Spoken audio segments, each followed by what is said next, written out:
بسم اللہ الرحمن الرحیم۔ عزیز طلبہ و طالبات، السلام علیکم۔ میں لیکچرر مسز پروین عابد آپ سے مخاطب ہوں۔ امید ہے آپ سب خوش و خرم ہوں گے اور طلب علم کے جذبے کے ساتھ حصول علم کے لیے کمر بستہ۔ ثانوی تعلیم کی جماعت ناہم کی پہلی سیڑھی پر قدم جمانے کے لیے آپ سب کو تہہ دل سے مبارکباد پیش کرتی ہوں۔ ہمارا آج کا لیکچر جماعت ناہم کی اردو تعظمی کا پہلا سبق ہے، اخلاق نبی صلی اللہ علیہ وآلہ وسلم۔ مولانا شبلی نعمانی کی تحریر، ان کی تصنیف سیرت النبی صلی اللہ علیہ وآلہ وسلم، جلد دوم سے ماخوذ۔ صنف ادب سیرت نگاری۔ صنف ادب نثر تو ہے مگر کیا ہے؟ مضمون ہے کہانی، افسانہ، ناول یا مزاحیہ تحریر؟ نہیں، یہ صنف ادب سیرت نگاری ہے۔ یاد رکھیے، سیرت نگاری ایسی تحریر کو کہا جاتا ہے جس میں آپ صلی اللہ علیہ وآلہ وسلم کے اوصاف مبارکہ بیان کیے گئے ہیں۔ یہ سبق خلاصے کے حوالے سے بہت اہمیت کا حامل ہے، مگر اس کے علاوہ آپ کے سمجھنے کے لیے بھی بہت اہم ہے، اس لیے کہ آپ صلی اللہ علیہ وآلہ وسلم کے اسوہ کامل کے چند پہلوؤں کو اجاگر کرتے ہوئے مصنف نے سیرت نگاری کا خاص اہتمام کیا ہے، جنہیں اپنا کر ہم نہ صرف دنیا بلکہ اپنی آخرت کو بھی سنوار سکتے ہیں اور معاشرے کے لیے اہم فرد بھی ثابت ہو سکتے ہیں۔ آئیے باقاعدہ آغاز کرتے ہیں۔ سب سے پہلے چند مقاصد، مہارتیں، پھر مصنف کا مختصر حال اور اس کے بعد سبق کا باقاعدہ آغاز۔ مقاصد تدریس۔ طلبہ اس قابل ہوں گے کہ شبلی نعمانی کی اردو ادب میں اہمیت ان کے طرز تحریر سے آگاہ ہو سکیں گے، انفرادی بلند خوانی کے ذریعے تلفظ بہتر کر سکیں گے، لغت کے ذریعے سبق سے مشکل الفاظ کے معانی لکھنے کے اہل ہوں گے، سبق کے متن کو مد نظر رکھتے ہوئے مشقی اور معروضی سوالات حل کرنے کے اہل ہوں گے، مشق میں دیے گئے چند کثیر الانتخابی سوالات کے درست جوابات کا انتخاب کرنے میں غور و فکر کریں گے۔ اس کے علاوہ سبق کے متن کو سمجھ کر اقتباس کی تشریح لکھنے کے قابل ہوں گے اور اپنی تخلیقی صلاحیتوں کو بروئے کار لاتے ہوئے سبق کا خلاصہ تحریر کر سکیں گے۔ تدریسی مہارتیں۔ طلبہ اس قابل ہوں گے کہ سمعی و بصری صلاحیتوں میں مہارت، تحریری و تخلیقی صلاحیتوں میں مہارت، تفہیمی صلاحیتوں اور اخلاقی اقدار کی نشو و نما، مرکزی خیال اخذ کرنے اور واقعہ نگاری میں مہارت۔ اہم نکات مصنف کے تعارف کے حوالے سے۔ مولانا شبلی نعمانی رحمۃ اللہ علیہ اعظم گڑھ ہندوستان میں 1857 کو پیدا ہوئے اور 1914 کو وفات پائی۔ اصل نام محمد شبلی، شمس العلماء خطاب یعنی عالموں کا سورج۔ نعمانی امام اعظم ابو حنیفہ رحمۃ اللہ علیہ نعمان بن ثابت سے عقیدت کی وجہ سے خود اضافہ انہوں نے کیا۔ خداداد صلاحیتوں کے مالک۔ اللہ تعالیٰ نے آپ کو علمی و ادبی صلاحیتوں سے نوازا تھا اور آپ نے اپنی صلاحیتوں سے فائدہ اٹھایا اور علم و ادب میں بڑا نام پیدا کیا۔ یہ کہنا بالکل بجا ہوگا کہ آپ شاعرانہ دل اور فلسفیانہ دماغ کے مالک تھے۔ سر سید کے دیرینہ ساتھی اور تحریک علی گڑھ کے اہم رکن۔ شبلی نعمانی رحمۃ اللہ علیہ سر سید کے بہت عزیز دوست تھے۔ سر سید نے ان کی ادبی صلاحیتوں کو پہچانتے ہوئے آپ کو ذمہ داریاں دیں اور علی گڑھ کالج میں عربی کا استاد مقرر کیا۔ یہیں سے آپ کی تصنیفی زندگی کا آغاز ہوا۔ مختلف ممالک کے سفر سے مستفید ہوئے۔ شبلی نعمانی رحمۃ اللہ علیہ نے اپنی تصنیفی زندگی کے ساتھ ساتھ بہت سے اسلامی ممالک کے دورے کیے، مثلاً مصر، ترکی، روم اور شام وغیرہ۔ وہاں کے کتب خانوں سے مواد حاصل کیا اور یہاں آ کر اس سے فائدہ پہنچایا۔ ترکی کے سلطان نے آپ کو تمغہ مجیدی عطا کیا۔ اردو ادب میں عظیم مورخ کی حیثیت سے نمایاں مقام۔ عزیز طلبہ و طالبات، یوں تو شبلی نعمانی رحمۃ اللہ علیہ شاعر، فلسفی، قانون دان اور عالم دین تھے، مگر اعلیٰ مقام آپ کو تاریخ دان کی حیثیت سے حاصل ہوا۔ آپ نے حضرت محمد صلی اللہ علیہ وسلم کی سیرت مبارکہ تحریر کر کے منفرد مقام پایا۔ اہم تصانیف الفاروق، المامون، الغزالی، سفرنامہ روم، سیرت النعمان، مقالات شبلی اور سیرت النبی صلی اللہ علیہ وآلہ وسلم وغیرہ ہیں۔ اب ہم بڑھتے ہیں سبق کے اہم نکات کی جانب۔ سرخ روشنائی سے تحریر کیے گئے اہم نکات صفحات کی ترتیب سے ہیں۔ ان نکات کی روشنی میں سبق کا تفصیلی جائزہ لیتے ہیں۔ صفحہ نمبر 1 کے نکات کچھ اس طرح سے ہیں: زمانہ آغاز وحی اور حضرت خدیجہ رضی اللہ تعالیٰ عنہ کا تسلی دینا۔ حضرت خدیجہ رضی اللہ تعالیٰ عنہ کو آپ صلی اللہ علیہ وسلم کی پہلی بیوی کا شرف حاصل ہے۔ نبوت سے پہلے اور نبوت کے بعد 25 برس تک آپ حضرت محمد صلی اللہ علیہ وسلم کی خدمت زوجیت میں رہی، یعنی بیوی رہیں۔ زمانہ آغاز وحی میں آپ صلی اللہ علیہ وسلم کو ان الفاظ میں تسلی دیتی تھیں: خدا کی قسم، خدا آپ کو کبھی غمگین نہ کرے گا۔ آپ صلی اللہ علیہ وآلہ وسلم صلح رحمی کرتے ہیں، یعنی رشتہ داروں سے نیک سلوک فرماتے ہیں، مقروضوں کا بار اٹھاتے ہیں، غریبوں کی اعانت کرتے ہیں، یعنی ان کی مدد فرماتے ہیں، مہمانوں کی ضیافت کرتے ہیں، یعنی ان کی دعوت کرتے ہیں، حق کی حمایت کرتے ہیں اور مصیبتوں میں ہر ایک کے کام آتے ہیں۔ دوسرا نکتہ، آپ صلی اللہ علیہ وسلم کے اوصاف مبارکہ کا بیان حضرت عائشہ رضی اللہ تعالیٰ عنہ کی زبانی۔ عزیز طلباء و طالبات، امہات المومنین میں حضرت عائشہ رضی اللہ تعالیٰ عنہ سے بڑھ کر کسی نے آپ صلی اللہ علیہ وسلم کے اوصاف مبارکہ تفصیل سے بیان نہیں فرمائے۔ آپ فرماتی ہیں، حضرت محمد صلی اللہ علیہ وسلم کی عادت مبارکہ تھی، کبھی بھی کسی کو برا بھلا نہیں کہتے تھے، برائی کے بدلے میں برائی نہیں کرتے تھے، بلکہ ہمیشہ درگزر کرتے، یعنی معاف فرما دیا کرتے تھے۔ تیسرا نکتہ اسی صفحے کا، ذاتی معاملے میں انتقام سے درگزر۔ حضرت محمد صلی اللہ علیہ وسلم نے کبھی کسی سے اپنے ذاتی معاملے میں بدلہ نہیں لیا۔ کسی نے کوئی بھی تکلیف، کوئی بھی دکھ پہنچایا، ہمیشہ اسے معاف فرما دیا اور درگزر فرمایا۔ آپ صلی اللہ علیہ وسلم نے کبھی کسی غلام، لونڈی، عورت، جانور، کسی پر بھی ہاتھ نہیں اٹھایا۔ آپ صلی اللہ علیہ وسلم ہمیشہ ہر ایک کے کام آتے اور ہر ایک کی درخواست کو منظور فرماتے، کبھی کسی کی درخواست رد نہیں فرمائی۔ جب بھی گھر تشریف لاتے، نہایت خندہ پیشانی سے ہنستے اور مسکراتے ہوئے آتے۔ صفحہ نمبر 2 کے اہم نکات، حضرت امام حسین رضی اللہ تعالیٰ عنہ کا آپ صلی اللہ علیہ وسلم کے اخلاق کی نسبت حضرت علی رضی اللہ تعالیٰ عنہ سے سوال۔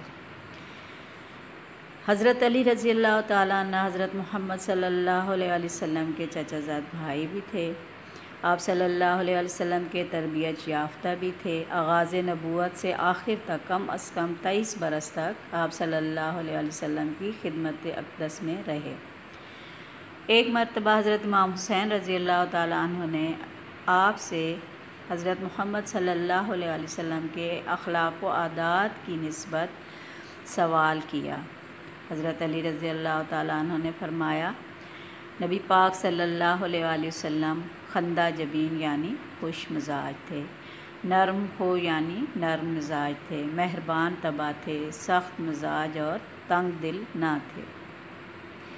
کوئی برا کلمہ کبھی بھی اپنے منہ مبارک سے نہیں نکالتے تھے، عیب جو اور تنگ گیر نہ تھے، یعنی کسی کے عیب تلاش نہیں کرتے تھے اور نہ ہی کسی کو ستاتے تھے۔ اور سب سے بڑی بات کہ آپ صلی اللہ علیہ وسلم نے اپنے نفس سے 3 چیزیں بالکل دور کر دی تھیں: پہلی بحث و مباحثہ، دوسری ضرورت سے زیادہ بات کرنا، اور تیسری جو بات مطلب کی نہ ہو اس میں پڑنا۔ اور دوسروں کے متعلق بھی 3 باتوں سے پرہیز کرتے تھے: کسی کو برا نہیں کہتے تھے، کسی کی عیب گیری نہیں کرتے تھے یعنی عیب تلاش نہیں کرتے تھے، کسی کے اندرونی حالات کی ٹوہ میں نہیں رہتے تھے، ٹوہ سے مراد ہے کھوج لگانا، اور وہی باتیں کرتے تھے جن سے کوئی مفید نتیجہ نکل سکتا ہو۔ کوئی دوسرا بات کرتا تو جب تک وہ اپنی بات ختم نہ کر لیتا چپ چاپ سماعت فرماتے۔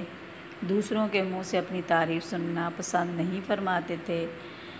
نہایت فیاض، نہایت راست گو یعنی سچی باتیں کرنے والے، نہایت نرم طبع اور نہایت خوش صحبت یعنی ایسی صحبت کہ جس میں بیٹھنا ہر کوئی پسند فرماتا ہو۔ اگر کوئی دفتن یعنی اچانک آپ صلی اللہ علیہ وسلم کو دیکھتا تو مرعوب ہو جاتا یعنی رعب میں آ جاتا، لیکن جیسے جیسے آشنا ہوتا، واقف ہوتا تو آپ صلی اللہ علیہ وسلم سے محبت کرنے لگتا۔ اسی صفحے کا اگلا نقطہ ہے آپ صلی اللہ علیہ وآلہ وسلم کے اخلاق حسنہ اور ہند بن ابی حالہ رضی اللہ تعالیٰ عنہ۔ ہند بن ابی حالہ رضی اللہ تعالیٰ عنہ سے مروی ہے کہ یہ وہ شخصیت ہیں، یہ وہ صحابی ہیں جو آپ صلی اللہ علیہ وآلہ وسلم کی آغوش پروردہ تھے، یعنی آپ صلی اللہ علیہ وآلہ وسلم کی گود میں پرورش پانے والے تھے۔ آپ بیان فرماتے ہیں کہ آپ صلی اللہ علیہ وآلہ وسلم نرم خو تھے، سخت مزاج نہ تھے، کسی کی توہین روا نہ رکھتے تھے، یعنی کبھی بھی کسی کی توہین نہیں کرتے تھے، چھوٹی چھوٹی باتوں پر اظہار تشکر فرماتے تھے، کھانا جس قسم کا سامنے آتا تناول فرماتے اور اسے کبھی بھی برا نہ کہتے۔ صفحہ نمبر 3 پر آپ صلی اللہ علیہ وسلم کا رخ انور مبارک ہر لمحہ پر مسرت۔ نبی پاک صلی اللہ علیہ وسلم کے چہرے اقدس پر ہر وقت مسکراہٹ رہتی تھی۔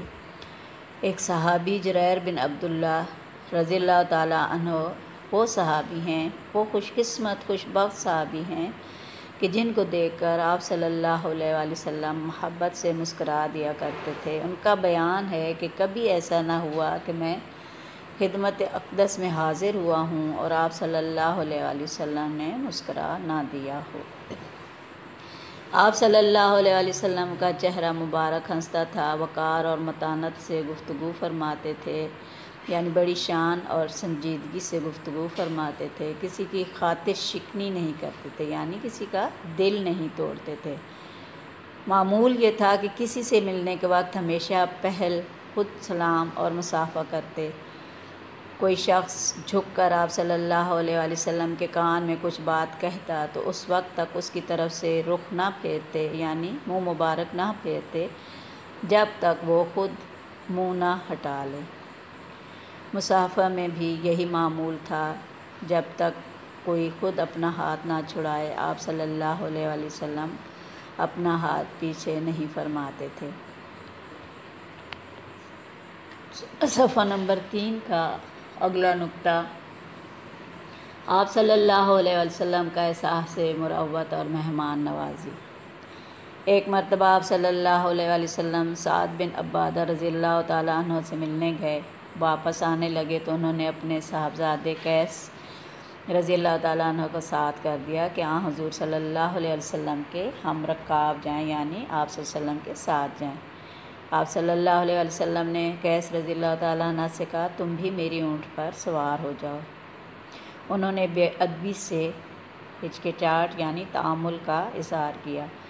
پھر آپ صلی اللہ علیہ وسلم نے ارشاد فرمایا کہ یا تو سوار ہو جاؤ یا پھر گھر لوٹ جاؤ، اور حضرت قیس رضی اللہ تعالیٰ عنہ نے یہی کیا، یعنی اپنے گھر واپس چلے گئے۔ اور اسی طرح ایک مرتبہ نجاشی کے ہاں سے ایک سفارت آئی، یعنی وفد آیا، آپ صلی اللہ علیہ وسلم نے انہیں اپنا مہمان رکھا اور خود بنفس نفیس یعنی بذات خود مہمانداری کے تمام کام سر انجام دیے۔ صحابہ رضی اللہ تعالیٰ عنہم نے عرض کی کہ ہم یہ خدمت انجام دیں گے، تو ارشاد فرمایا کہ ان لوگوں نے میرے دوستوں کی خدمت گزاری کی ہے، اس لیے میں خود ان کی خدمت گزاری کرنا چاہتا ہوں۔ صفحہ نمبر 4 آپ صلی اللہ علیہ وآلہ وسلم سے عتبان بن مالک رضی اللہ تعالیٰ عنہ کی درخواست۔ جنگ بدر کے اصحاب میں سے یہ ایک صحابی عتبان بن مالک رضی اللہ تعالیٰ عنہ تھے۔ ان کی بینائی میں فرق آ گیا تھا، یعنی ان کی نظر کمزور ہو گئی تھی، دیکھنے میں پریشانی ہوتی تھی۔ حضرت صلی اللہ علیہ وسلم کی خدمت میں آ کر درخواست کی کہ میں اپنے محلے کی مسجد میں نماز پڑھاتا ہوں، لیکن جب بارش ہو جاتی ہے تو مسجد تک جانا انتہائی مشکل ہو جاتا ہے، اس لیے اگر آپ صلی اللہ علیہ وسلم میرے گھر میں تشریف لا کر نماز پڑھ لیتے تو میں اسی جگہ کو سجدہ گاہ بنا لیتا، یعنی بیت مسجد بنا لیتا۔ دوسرے دن صبح کے وقت آپ صلی اللہ علیہ وسلم حضرت ابوبکر صدیق رضی اللہ تعالیٰ عنہ کے ساتھ ان کے گھر تشریف لائے۔ دروازے پر ٹھہر کر اذن مانگا، یعنی اجازت طلب فرمائی۔ اندر سے جب جواب آیا تو گھر میں تشریف لے گئے اور دریافت فرمایا کہ کہاں نماز پڑھوں۔ جگہ بتائی گئی۔ آپ صلی اللہ علیہ وسلم نے تکبیر کہہ کر 2 رکعت نماز ادا کی اور یوں پھر عتبان بن مالک رضی اللہ تعالیٰ عنہ نے اسے بیت مسجد بنایا اور وہاں مشکل حالات میں نماز ادا کرتے تھے۔ ابو شیب رضی اللہ تعالیٰ عنہ کی آپ صلی اللہ علیہ وسلم سے ضیافت کی درخواست۔ ابو شیب رضی اللہ تعالیٰ عنہ ایک انصاری تھے، یعنی مدینے کے رہنے والے تھے۔ ان کے غلام کی گوشت کی دکان تھی۔ ایک دن وہ خدمت اقدس میں آئے تو آپ صلی اللہ علیہ وسلم صحابہ رضی اللہ تعالیٰ عنہم سے اس حلقے میں تشریف فرما تھے۔ چہرہ اقدس مبارک سے بھوک کا اثر پیدا تھا۔ ابو شیب رضی اللہ تعالیٰ عنہ نے جا کر غلام سے کہا کہ 5 آدمیوں کا کھانا تیار کرو۔ کھانا تیار ہو چکا تو حضرت صلی اللہ علیہ وسلم نے درخواست کی کہ صحابہ رضی اللہ تعالیٰ عنہ کے ساتھ قدم رنجہ فرمائیں، یعنی تشریف فرمائیں۔ یہ کل 5 آدمی تھے۔ اس طرح سے ابو شیب رضی اللہ تعالیٰ عنہ نے حضور صلی اللہ علیہ وسلم اور آپ کے صحابہ رضی اللہ تعالیٰ عنہ کی ضیافت یعنی دعوت کی۔ کسی شخص کی کوئی بات آپ صلی اللہ علیہ وسلم کو پسند نہ آتی تو کبھی بھی اس کے سامنے اس کا تذکرہ نہ فرماتے۔ صفحہ نمبر 4 اور 5 کے یہ نکات ہیں۔ اور سلام میں پہل فرمانا، نبی پاک صلی اللہ علیہ وسلم کی عادت مبارکہ تھی۔ سلام میں ہمیشہ پیش دستی فرماتے۔ جب چلتے تو مرد، عورتیں، بچے جو بھی سامنے آتے ان سب کو سلام کرتے۔ اور ایک مرتبہ تو ایسا ہوا کہ آپ صلی اللہ علیہ وسلم راستے سے گزر رہے تھے کہ ایک مقام پر مسلمان اور منافق، کافر، یہاں تک کہ سب ہی یکجا بیٹھے تھے۔ آپ صلی اللہ علیہ وسلم نے ان تمام لوگوں کو سلام کیا، اور یہ ہے آپ صلی اللہ علیہ وسلم کے وہ اخلاق حسنہ کہ جن پر عمل فرما کر یا عمل کر کے ہم بھی آپ صلی اللہ علیہ وسلم کی ان پاک اور مقدس عادات سے اپنی شخصیت کو نکھار سکتے ہیں، نہ صرف اور بلکہ سنوار سکتے ہیں، اور دنیا اور آخرت دونوں کو بہترین طریقے سے سنوار کر معاشرے کا بہترین فرد بھی بن سکتے ہیں۔ عزیز طلباء و طالبات، سبق کا تفصیلی جائزہ لینے کے بعد آئیے ہم اس جانب بڑھتے ہیں کہ ہمیں اس سبق سے کیا نتیجہ حاصل ہوا۔ ارشاد باری تعالیٰ ہے، نبی پاک صلی اللہ علیہ وآلہ وسلم تمام جہانوں کے لیے رحمت کا سبق۔ اس سبق میں رسول کائنات صلی اللہ علیہ وآلہ وسلم کے اخلاق و عادات کے چند نمونے پیش کیے گئے۔ ارشاد باری تعالیٰ ہے، قرآن پاک میں رب نے فرمایا، اور اے محمد صلی اللہ علیہ وآلہ وسلم، ہم نے آپ کو تمام جہانوں کے لیے رحمت للعالمین بنا کر بھیجا۔ دوسرا نقطہ، آپ صلی اللہ علیہ وآلہ وسلم کی سیرت مبارکہ ہر دور کے لیے انسانیت کا اعلیٰ معیار۔ نبی صلی اللہ علیہ وآلہ وسلم خلق عظیم کے مالک تھے، نہایت مہربان، شفیق، رحم دل، بھوکوں کو کھانا کھلانے والے، غریبوں مسکینوں کی مدد فرمانے والے، بیماروں کی تیمارداری کرنے والے، دشمنوں سے درگزر کر کے انہیں معاف فرما دینے والے، ہمسایوں کے حقوق کا خیال رکھنے والے، یعنی ہر طرح سے آپ صلی اللہ علیہ وسلم کی حیات طیبہ اور اخلاق مبارکہ ہمارے لیے رہنمائی کا بہترین سبب ہیں۔ دنیا سے جہالت کا خاتمہ کیا، اور آپ صلی اللہ علیہ وسلم کی تمام تعلیمات انسانوں کے لیے ہیں۔ حقوق و فرائض کی ادائیگی کا ایک بہترین نمونہ ہمارے سامنے پیش کیا۔ یہ کہنا بالکل بجا ہے کہ لفظوں میں بیان وصف پیغمبر صلی اللہ علیہ وسلم نہیں ہوتا، اور کوزوں میں کبھی بند سمندر نہیں ہوتا۔ حضرت عائشہ رضی اللہ تعالیٰ عنہ کی گواہی۔ حضرت عائشہ رضی اللہ تعالیٰ عنہ نے فرمایا، حضور نبی کریم صلی اللہ علیہ وسلم کی پوری حیات مبارکہ قرآن کے مطابق بسر ہوئی۔ جو کچھ قرآن میں ہے اسی پر آپ صلی اللہ علیہ وسلم نے عمل فرمایا۔ گویا آپ صلی اللہ علیہ وسلم کی تمام زندگی مبارکہ قرآن کی عملی تفسیر ہے۔ اور یہاں پر بھی یہ شعر بالکل درست ہے کہ قرآن کی شرح آپ صلی اللہ علیہ وسلم کا خلق عظیم ہے، اللہ کی کتاب ہے سیرت رسول صلی اللہ علیہ وآلہ وسلم۔ عزیز طلباء و طالبات، اس پورے سبق کا جائزہ ہم نے لیا۔ اگر آپ کے پاس کتاب موجود نہیں بھی ہے تو بھی آپ اس پورے سبق کو سماعت فرمانے کے بعد اس کی مشق حل کرنے کے اہل ہو سکیں گے۔ معروضی سوالات اور موضوعی سوالات سارے آپ اس لیکچر کو سننے کے بعد حل کر سکتے ہیں اور اس پر آپ نے عمل کرنا ہے۔ عزیز طلباء و طالبات، اب آپ ثانوی جماعت کی پہلی سیڑھی پر قدم رکھ چکے ہیں، یعنی 9ویں جماعت میں پہنچ چکے ہیں، اور یہ آپ کی بورڈ کی جماعت ہے۔ اسکول کے اور بورڈ کے پرچے کے طریقہ کار میں فرق ہوتا ہے۔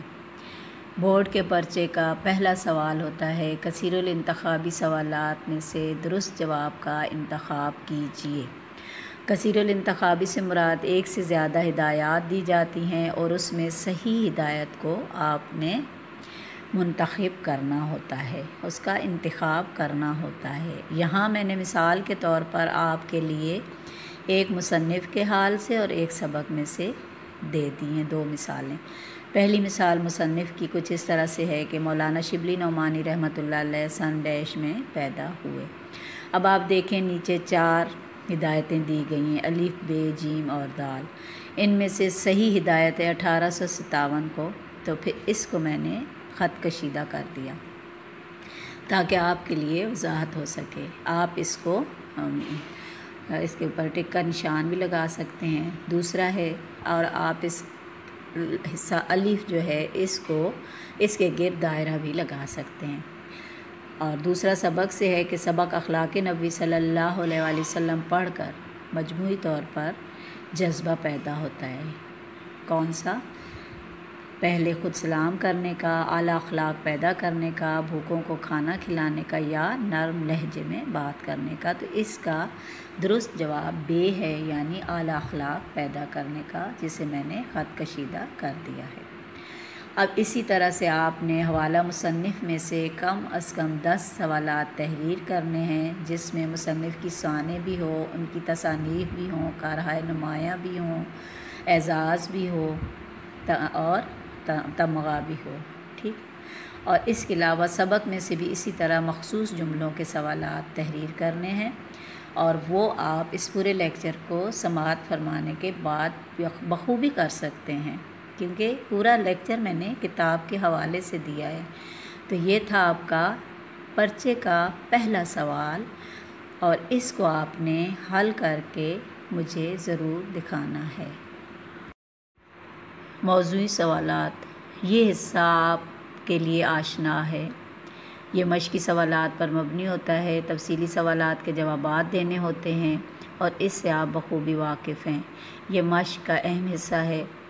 یہاں پر پہلا سوال ہے، حضرت خدیجہ رضی اللہ تعالیٰ عنہا زمانہ آغاز وحی میں آپ صلی اللہ علیہ وسلم کو کن الفاظ میں تسلی دیتی تھی؟ اگر آپ نے یہ لیکچر صحیح اور بالکل درست طریقے سے سماعت فرمایا تو آپ اس سوال کا جواب لکھنے کے اہل ہو جائیں گے۔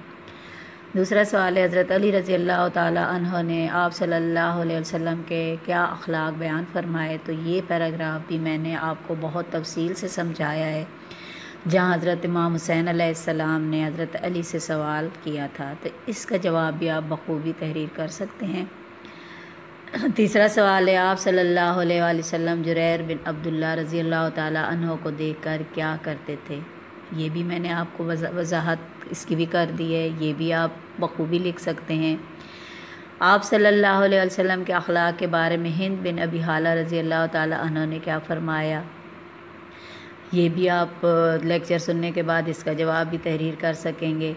حضرت عتبان بن مالک رضی اللہ تعالیٰ عنہ نے آپ صلی اللہ علیہ وسلم سے کیا درخواست کی، تو اس کا جواب بھی آپ لیکچر سننے کے بعد بخوبی تحریر کرنے کے اہل ہو جائیں گے۔ اہم نکات خلاصہ نگاری کے حوالے سے پچھلی جماعتوں میں آپ خلاصہ تحریر کرتے رہے ہیں، اس میں سے تھوڑا سا اس میں مختلف ہوگا۔ حوالہ متن میں حوالہ مصنف، سبق اور ماخذ، پھر خلاصہ اور پھر اس سبق سے حاصل ہونے والا نتیجہ۔ حوالہ متن میں آپ مصنف کا نام لکھیں گے، جیسے کہ میں نے سامنے لکھا ہے مولانا شبلی نعمانی رحمۃ اللہ علیہ۔ پھر سبق کا نام نہیں ہوگا بلکہ عنوان ہوگا۔ یاد رکھیے سبق کا نام نہیں ہوتا، عنوان ہوتا ہے۔ اخلاق نبی صلی اللہ علیہ وآلہ وسلم سبق کا عنوان ہے۔ ماخذ آغاز میں بتایا گیا تھا سیرت النبی صلی اللہ علیہ وآلہ وسلم جلد دوم، جو تصنیف مولانا شبلی کی ہے، اس سے یہ سبق ماخوذ ہے، یعنی اقتباس ہے۔ خلاصے کا آغاز آپ کریں گے۔ سبق کا خلاصہ کم از کم 1 سے 1.5 صفحات پر مشتمل ہو، جس میں قرآنی آیات، حدیث یا مماثل شعر ضرور تحریر کیا گیا ہو۔ آخر میں نتیجہ یعنی حاصل سبق۔ اس حصے میں آپ نتیجہ مختصر تحریر کر سکتے ہیں یا اس کے علاوہ مرکزی خیال بھی تحریر کر سکتے ہیں۔ عزیز طلباء و طالبات، امید ہے میرا یہ لیکچر آپ کے لیے مفید ثابت ہوگا، اور اگر آپ کو مفید لگے تو میری آپ سے درخواست ہے کہ میرے لیکچرز اور چینل کو دیگر طلباء و طالبات کے ساتھ شیئر کریں، تاکہ تحصیل علم کا یہ سلسلہ یوں ہی رواں دواں رہے۔ اور اگر آپ کو اس لیکچر میں کوئی بات سمجھ نہ آئی ہو تو آپ کمنٹ سیکشن میں مجھ سے پوچھ سکتے ہیں، اور ایسے ہی مزید لیکچرز دیکھنے کے لیے میرے چینل کو سبسکرائب کریں۔ لیکچرر پروین عابد اب اجازت چاہتی ہے۔ اپنا بہت خیال رکھیے گا۔ اللہ حافظ و ناصر۔